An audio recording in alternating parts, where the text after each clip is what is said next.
السلام علیکم دوستو، کیسے ہیں آپ؟ میں بات کر رہا ہوں محمد علی۔ آپ دیکھ رہے ہیں میرا چینل مایاس کلاسک۔ دوستو آج کی ویڈیو بھی ہمیشہ کی طرح بہت دلچسپ اور انفارمیٹیو اعداد و شمار پر مشتمل ہے۔ آپ سے ریکویسٹ ہے کہ ویڈیو کو اینڈ تک ضرور دیکھیں اور چینل کو لائک، شیئر اور سبسکرائب بھی کریں۔ Trash to cash. دوستو یہ سلوگن آپ کے ساتھ شیئر کرنے کا مقصد یہ ہے کہ چائنا دنیا کا وہ واحد کنٹری ہے جو ٹریش کو کیش میں بدل رہا ہے۔ چائنا کیسے کچرے سے پیسے کماتا ہے، کتنے پیسے کماتا ہے، اور چائنا میں ویسٹ ری سائیکلنگ کا آغاز کیسے ہوا، کس طرح اس انڈسٹری نے ترقی کی، کیا کرسٹوٹرف دیکھے اس انڈسٹری نے، یہ تمام انفارمیشن آپ کے ساتھ اس ویڈیو میں شیئر کی جائے گی۔ سب سے پہلے بات کریں گے چائنا میں ویسٹ ری سائیکلنگ انڈسٹری کی تاریخ کا۔ چائنا میں ویسٹ ری سائیکلنگ انڈسٹری کا آغاز 1980 کی دہائی میں ہوا۔ اس انڈسٹری کے قیام کی سب سے بڑی وجہ چائنا میں طلب اور رسد کی کمی تھی، مطلب ڈیمانڈ اینڈ سپلائی کا ڈفرینس، جس کے پیش نظر چائنا نے ویسٹ ری سائیکلنگ کے پروسیس کا آغاز کیا۔ چائنا پلاسٹک ری سائیکلنگ ایسوسی ایشن نے چائنا میں ویسٹ ری سائیکلنگ انڈسٹری کی ترقی کے 5 ادوار بیان کیے ہیں، جن کے مطابق 1981 سے 1994 کے دوران چائنا میں ویسٹ ری سائیکلنگ انڈسٹری کا آغاز ہوا۔ 1994 سے 2004 کا عرصہ ڈیولپمنٹ کا ٹائم کہلاتا ہے۔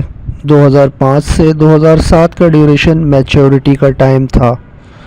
2008 سے 2013 کے عرصے میں ایڈجسٹمنٹس کی گئیں، جبکہ 2014 سے 2017 کا عرصہ ٹرانسفارمیشن اور اپ گریڈنگ کا عرصہ کہلاتا ہے۔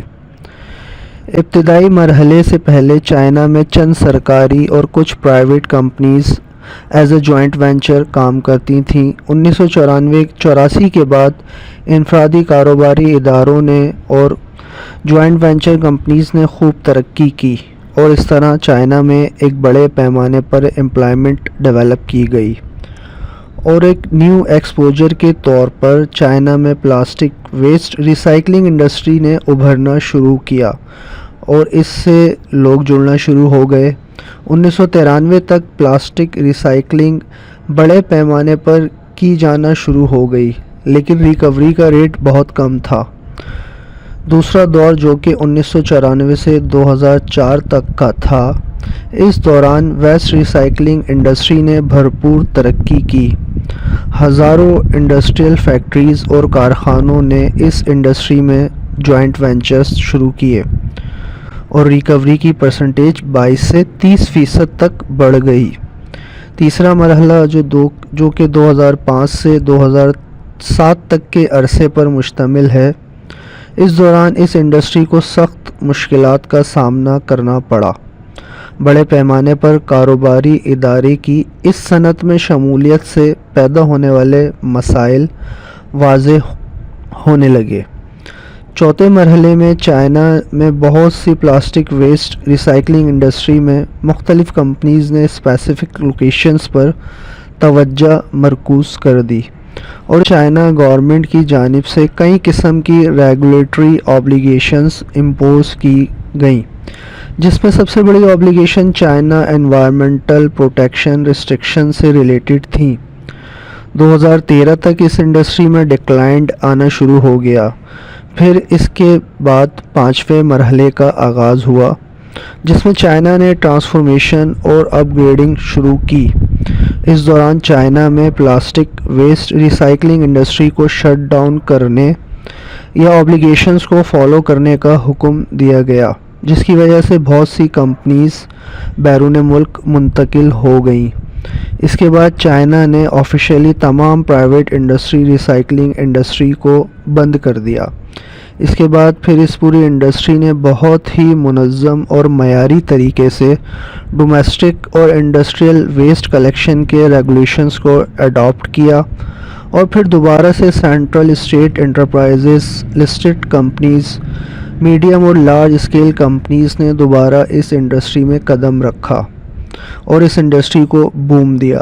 اس انڈسٹری سے چائنا میں کتنے لوگ ریلیٹڈ ہیں اور یہ انڈسٹری کتنا ریونیو جنریٹ کر چکی ہے پچھلے 10 سالوں میں، آئیے جانتے ہیں۔ سب سے پہلے میں آپ کو ریونیو کی ڈیٹیلز شیئر کروں گا۔ چائنا پچھلے 10 سالوں میں اس انڈسٹری سے 882 بلین US ڈالر کما چکا ہے۔ ایئر وائز ڈیٹیلز آپ کے سامنے اس گراف میں موجود ہے، جس کے اکارڈنگ چائنا نے اس انڈسٹری سے 2014 میں 60 billion US dollar revenue generate کیا، 2015 میں 61 بلین، 2016 میں بھی 61 بلین US ڈالر، 2017 میں 58 بلین، 2018 میں 62، 2019 میں 73 بلین، 2020 میں 85، 2021 میں 131، 2022 میں 140، جبکہ 2023 میں اب تک 151 بلین US ڈالر کا ریونیو جنریٹ کیا جا چکا ہے۔ اعداد و شمار کے اکارڈنگ یہ شرح مسلسل بڑھتی جا رہی ہے، جو کہ اگلے آنے والے سالوں میں چائنا کو اور مزید ریونیو جنریٹ کر کے دے گی۔ اس کے علاوہ چائنا میں 6 ملین سے زیادہ لوگ اس انڈسٹری میں خدمات سر انجام دیتے ہیں۔ دوستوں، میرے سلوگن کیش فرام ٹریش کا مطلب اب سمجھ آیا آپ کو کہ کس طرح چائنا نے کچرے سے اور ریسائکلنگ سے اربوں ڈالرز کا ریونیو جنریٹ کیا۔ دوستوں، ہمیں ملک پاکستان میں آئیڈیاز اور امپلیمنٹیشنز کی بے تحاشا کمی ہے۔ سارا قصور ہمارے حکمرانوں کا نہیں، مجھ سمیت ہم لوگ بہت آسان اور لیوش لائف گزارنا چاہتے ہیں۔ اگر ہمیں اپنے ملک اور قوم کو ڈیولپ کرنا ہے تو ہمیں بھی لیوشنس سے باہر نکل کر بڑی قوموں کی طرح سوچنا اور خاص کر عمل کرنا ہوگا۔ دوستو، آج کی ویڈیو، آج کا میسج اور آج کے اعداد و شمار آپ کو کیسے لگے، اپنے کمنٹس کا اظہار لازمی کیجیے گا۔ ملتے ہیں ایک نئی ویڈیو میں، ایک نئے کمپیریزن، ایک نئے انالیسس کے ساتھ۔ Thank you to being watch this video.